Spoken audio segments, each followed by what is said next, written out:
Hello दोस्तों। Proper civil engineering channel में आप सभी का फिर से स्वागत है। आज हम लोग डिस्कस करने वाले हैं इरिगेशन इंजीनियरिंग के 50 बाकी के एमसीक्यूएस का। पहला पार्ट हमने थोड़ी दिन पहले ही डिस्कस कर लिया था, तो आज दूसरे 50 एमसीक्यूएस आएंगे। तो चलिए शुरू करते हैं आज का वीडियो। पहला एमसीक्यू है, what play an important part in completion of hydrological cycle. तो ऑप्शन है हमारे पास buoyance force, frictional force, Coriolis force और एयर रेजिस्टेंस फोर्स। जो कि हाइड्रोलॉजिकल साइकिल है उसमें कोरियोलिस फोर्स जो है वो इम्पोर्टेंट रोल। दूसरा क्वेश्चन है, total volume of water on earth is estimated around.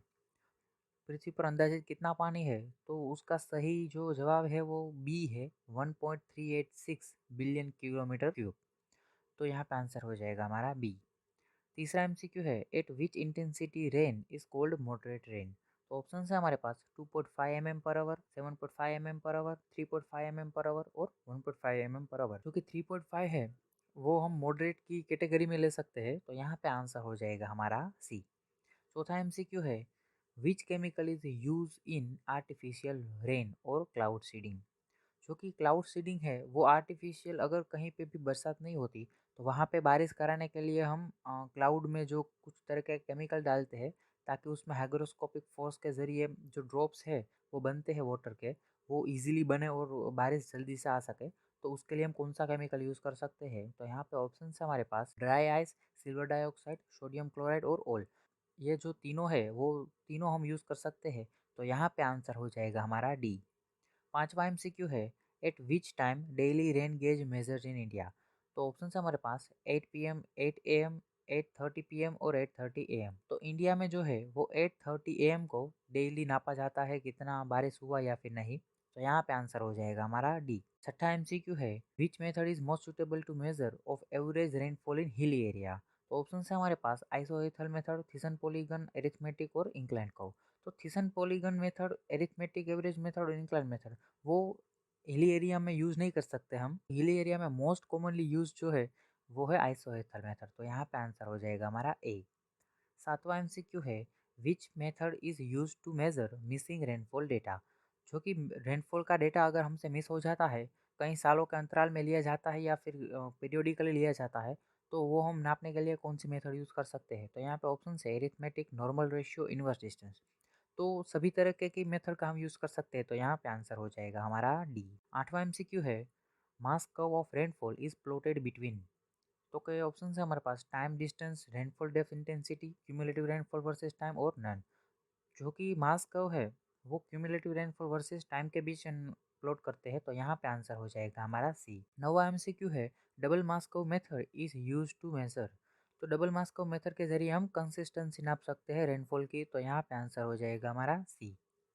10वां MCQ है, which chemical is use to reduce evaporation of water. Irrigation engineering में काफ़ी इंपॉर्टेंट क्वेश्चन है ये। तो ऑप्शन है हमारे पास sodium chloride, dolomite, silver dioxide और सीटाइल अल्कोहल। तो इवापोरेशन को कम करने के लिए हम सीटाइल अल्कोहल का यूज़ कर सकते हैं, तो यहाँ पे आंसर हो जाएगा हमारा डी। 11वां एमसीक्यू है, artisan well is well which. तो ऑप्शन है, has highest specific yield of water, required a pump to bring water to surface, not required pump to bring water surface, has highest specific yield retention of water। तो यहाँ पे जो artisan well है, simply अगर हम देखें तो इसमें इस तरीके का वेल है ये, जहाँ पे हमको पंप की ज़रूरत नहीं रहती पानी को बाहर लाने के लिए, वो अपने आप ही प्रेशर के ज़रिए बाहर आता है। तो यहाँ पे ऑप्शन सी जो है वो करेक्ट हो जाएगा, तो आंसर हो जाएगा हमारा सी। 12वां एमसीक्यू है, which of the following is probably the most widely use for river training work. तो रिवर ट्रेनिंग वर्क में अगर ऑप्शंस में हम देखें तो स्पोर्ट्स जो है वो हम कॉमनली यूज़ कर सकते हैं, तो आंसर हो जाएगा हमारा सी। 13वां एमसीक्यू है, the meandering pattern of river is developed by. जो मेंडरिंग पैटर्न है वो नदी आड़ी टेढ़ी जो जाती है वो किसके ज़रिए बनती है? तो यहाँ पे ऑप्शंस में अगर हम देखें तो डी ऑप्शन जो है क्रिटिकल डिस्चार्ज। अगर रिवर में क्रिटिकल डिस्चार्ज होगा तो ये मेंडरिंग पैटर्न जनरेट होगी, तो यहाँ पे आंसर हो जाएगा हमारा डी। तो इमेज में देखिए, इस तरीके की अगर रिवर पैटर्न जनरेट करती है तो इसको बोलते हैं हम मेंडरिंग। 14वां एमसीक्यू है, सॉरी गाइस यहाँ पे आपको एक्वाडक्ट समझना है, ये प्रिंटिंग मिस्टेक है। तो प्लीज़ यहाँ पे aqueduct is structure in which. तो ऑप्शन है हमारे पास canal is above drainage, drainage is above canal, canal and drainage is aligned और नन। तो यहाँ पे आंसर हो जाएगा हमारा एक, कैनाल इज अबव ड्रेनेज। 15वां एमसीक्यू है, what is used to determine the reservoir capacity required to produce a yield equal to average discharge of stream. तो कौन सा हम यूज़ कर सकते हैं नीचे में से कहो जो कि कैपेसिटी ऑफ रिजर्वोयर नाप सकते हैं, तो यहाँ पे हाइड्रोग्राफ है वो आंसर हो जाएगा। तो यहाँ पे आंसर हो जाएगा हमारा सी। 16वां एमसीक्यू है, Muskingum method is connected to which of following. तो मस्किंगम मेथड है वो फ्लड राउटिंग के लिए हम यूज़ कर सकते हैं। तो यहाँ पे आंसर हो जाएगा हमारा बी। 17वां एमसीक्यू है, ratio of average output of the plant to installation capacity of plant is known as. तो इस रेशियो को हम कैपेसिटी फैक्टर के नाम से जानते हैं। तो यहाँ पे आंसर हो जाएगा हमारा ए। 18वां एमसीक्यू है, if head is more than 60 metre it is known as. अगर 60 मीटर से ज़्यादा अगर हम हेड मिलता है तो उसको हम हाई हेड की कैटेगरी में रखते हैं। तो यहाँ पे आंसर हो जाएगा हमारा सी। 19वां एमसीक्यू है, to reduce water hammer effect in power house what is need. तो पावर हाउस में वाटर हैमर इफेक्ट हमें कम करनी है तो सर्ज टैंक है वो यूज़ करते हैं हम। तो यहाँ पे आंसर हो जाएगा हमारा सी। 20वां एमसीक्यू है, the concept of unit hydrograph was first introduce by. तो ऑप्शन है डाल्टन, शेरमान, हार्टन्स और थीसन। यूनिट हाइड्रोग्राफ जो है वो सबसे पहले शेरमान के द्वारा इंट्रोड्यूस किया गया था। तो यहाँ पे आंसर हो जाएगा हमारा बी। 21वां एमसीक्यू है, तो area under a hydrograph is represent. तो ऑप्शंस में से अगर हम देखें तो total rainfall received in that period, ये रिप्रेजेंट करता है हाइड्रोग्राफ। तो यहाँ पे आंसर हो जाएगा हमारा बी।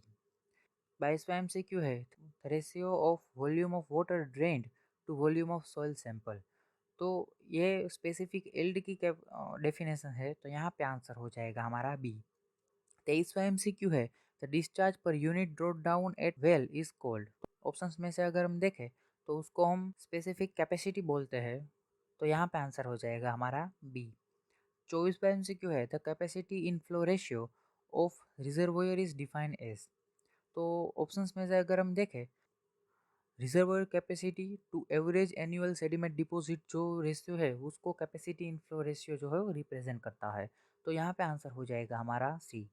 25वां एमसीक्यू है, द फ्लड में कोज ड्यू टू। तो तीनों ऑप्शन जो है ऊपर वाले, heavy heavy precipitation, damage in dam, failure of river embankment, तो ये सभी के जरिए फ्लड आ सकता है। तो यहाँ पे आंसर हो जाएगा हमारा डी।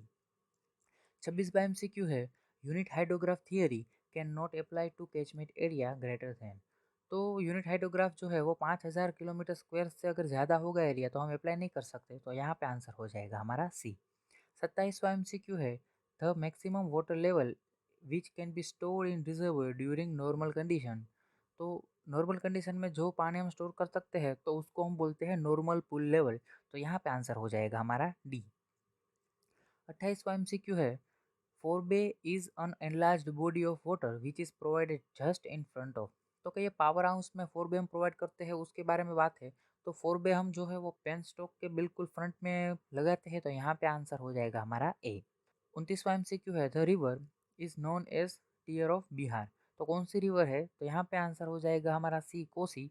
क्योंकि बिहार में आने वाले पूर्व के लिए जवाबदार कोसी रिवर को माना जाता है। तो ये इसको हम टीयर्स ऑफ बिहार बोलते हैं।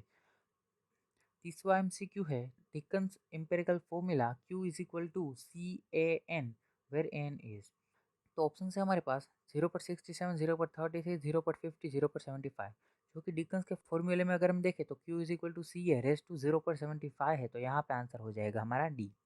जो कि डिकन्स फॉर्मूला है वो नॉर्दर्न हेमिस्फीयर में, नॉर्दर्न इंडिया में हम कैचमेंट एरिया में कैलकुलेशन के लिए हम यूज़ कर सकते हैं। ऐसे ही इंडिया में कहीं पे भी अगर हम देखें तो साउथ, ईस्ट, वेस्ट सभी के लिए एक एम्पिरिकल फॉर्मूला जो है इवॉल्व किया गया है। 31वां एमसीक्यू है, the most commonly use formula to calculate return period is. तो रिटर्न पीरियड अगर हम नापने हैं तो हमें वेइबुल फॉर्मूला जो है वो यूज़फुल होगा। तो यहाँ पे आंसर हो जाएगा हमारा डी। 32वां एमसीक्यू है, the continuity equation used for flood routing is. तो कंटिन्यूटी इक्वेशन जो कि फ्लड राउटिंग के लिए यूज़ कर सकते हैं वो है inflow minus outflow is equal to storage. तो यहाँ पे आंसर हो जाएगा हमारा बी। 33वां एमसीक्यू है, estimated life of an earthen or a masonry dam is of order of. तो जो भी हम डैम है मेसनरी और अर्थन वो हम नॉर्मली 50 ईयर्स के लिए डिज़ाइन करते हैं। तो यहाँ पे आंसर हो जाएगा हमारा सी। 34वां एमसीक्यू है, ratio of quantity of water stored in root zone of crop to quantity of water actually delivered to field is called. तो इसको हम बोलते हैं वाटर एप्लीकेशन इफिशिएंसी। तो यहाँ पे आंसर हो जाएगा हमारा बी। 35वां एमसीक्यू है, probability of 10 years flood at least once in next 4 year is.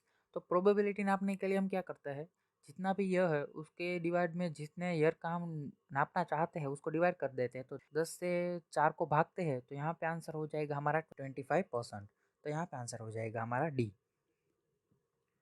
36वां MCQ है, 5 इंडेक्स इज ऑलवेज। तो 5 इंडेक्स जो है वो डब्ल्यू इंडेक्स से ऑलवेज बड़ा होगा। तो यहाँ पे आंसर हो जाएगा हमारा सी।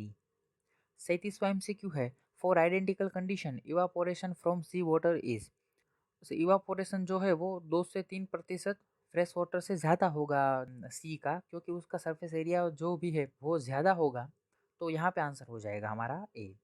38वां एमसीक्यू है, consumptive use of water of a crop is equal to. जो कि ऑप्शन सी है, depth of water consumed by evaporation and transpiration including water consumed by weed growth, वो आंसर हो जाएगा। तो यहाँ पे आंसर हो जाएगा हमारा सी। 39वां एमसीक्यू है, the first watering before crop sowing is called. जो कि हम क्रॉप शो करते हैं उसके पहले जो हम पानी डालते हैं उसमें ज़मीन पे, तो उसको बोलते हैं हम पालियो। तो यहाँ पे आंसर हो जाएगा हमारा सी। 40वां एमसीक्यू है, the first watering after plants have been grown few centimetre before crop is called. Plant कुछ सेंटीमीटर ग्रो हो जाते हैं उसके बाद अगर हम पानी देते हैं तो उसको बोलते हैं हम कोर पीरियड। तो यहाँ पे आंसर हो जाएगा हमारा बी। 41वां एमसीक्यू है, the operation which wash out salt from upper zone of the soil is cold. तो अपर जोन जो है सोइल का, वहाँ पे कई बार हम देखते हैं कि सोल्ट जमा हो जाता है। तो उसको वॉश आउट करने के लिए जो प्रोसेस होती है उसको हम लीचिंग बोलते हैं। तो यहाँ पे आंसर हो जाएगा हमारा सी। 42वां एमसीक्यू है, the difference in level of between of top of the bank and supply level in the canal is cold. तो उसको बोलते हैं हम फ्री बोर्ड, क्योंकि जो मैक्सिमम सप्लाई लेवल है उसके थोड़ा ऊपर हम फ्री बोर्ड प्रोवाइड करते हैं ताकि मैक्सिमम फ्लड से भी ज़्यादा अगर हो तो स्ट्रक्चर को डैमेज ना कर सके। तो यहाँ पे आंसर हो जाएगा हमारा ए। 43वां एमसीक्यू है, the most desirable alignment of an irrigation canal is along. Most of जो कैनाल है, इरिगेशन कैनाल जो है वो हम रीड्स लाइन के अलोंग डिजाइन करते हैं। तो यहाँ पे आंसर हो जाएगा हमारा ए। 44वां एमसीक्यू है, the parameter discharge P Q relation is given by equation. जो कि पी और क्यू जो पैरामीटर डिस्चार्ज है वो P is equal to 4.75 Q 1/2 के जरिए हम देते हैं। तो यहाँ पे आंसर हो जाएगा हमारा बी। 45वां एमसीक्यू है, what is known as safety valve for canal. तो कैनाल में हम कैनाल एस्केप जो है वो कि ज़्यादा पानी को निकालने के लिए यूज़ करते हैं ताकि कैनाल को ज़्यादा नुकसान ना हो। तो उसके लिए हम सेफ्टी वाल्व हम कह सकते हैं। तो यहाँ पे आंसर हो जाएगा हमारा बी। 46वां एमसीक्यू है, गेरेट्स डायग्राम आर बेस्ड ऑन। तो गेरेट्स डायग्राम जो है वो एक थियोरी पर बेस्ड है, उसको बोलते हैं हम कैनेडीज थियरम। तो यहाँ पे आंसर हो जाएगा हमारा बी। 47वां एमसीक्यू है, cross regulator on canal is use to increase of water level. Cross regulator जो है वो हम अपर साइड में वाटर का लेवल बढ़ाने के लिए हम यूज़ कर सकते हैं। तो यहाँ पे आंसर हो जाएगा हमारा ए। और दोस्तों, अगर आपने हमारे पहले वाले कॉन्क्रीट टेक्नोलॉजी के 100 ऐसे एमसीक्यूज जो है जो कि सभी तरह के एग्जामिनेशंस में आपको मदद करेंगे कंसेप्ट क्लियर में, तो अगर आपने वो नहीं देखा तो आप मैंने डिस्क्रिप्शन में लिंक दे दी है और आई बटन में भी दे दूंगा। तो उसको भी आप जाकर चेक कर सकते हैं। और इरिगेशन इंजीनियरिंग का जो आज हम दूसरा पार्ट कर रहे हैं उसका पहला पार्ट भी रिलीज़ हो चुका है।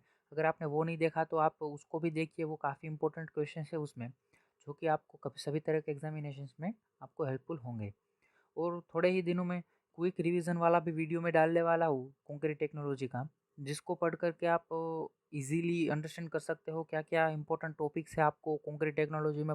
पूरे कॉन्क्रीट टेक्नोलॉजी में ऐसे कौन से टॉपिक्स है जो आपको इजीली समझ में आ सकते हैं, ऐसा शॉर्ट वीडियो में डालने वाला हूँ। तो बने रहिए हमारे साथ।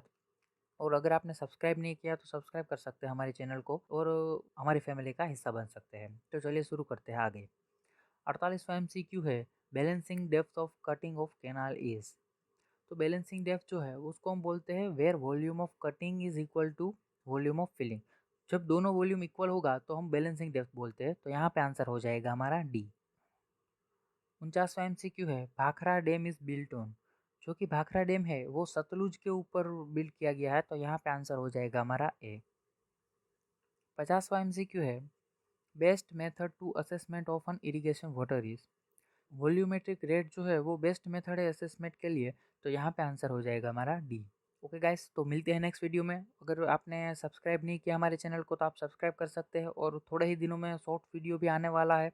अगर आप क्विक रिवीजन करना चाहते हैं तो वो वीडियो आपको काफ़ी हेल्पफुल होगा, तो बने रहिए हमारे साथ। और चलिए मिलते हैं नेक्स्ट वीडियो में, तब तक के लिए बाय।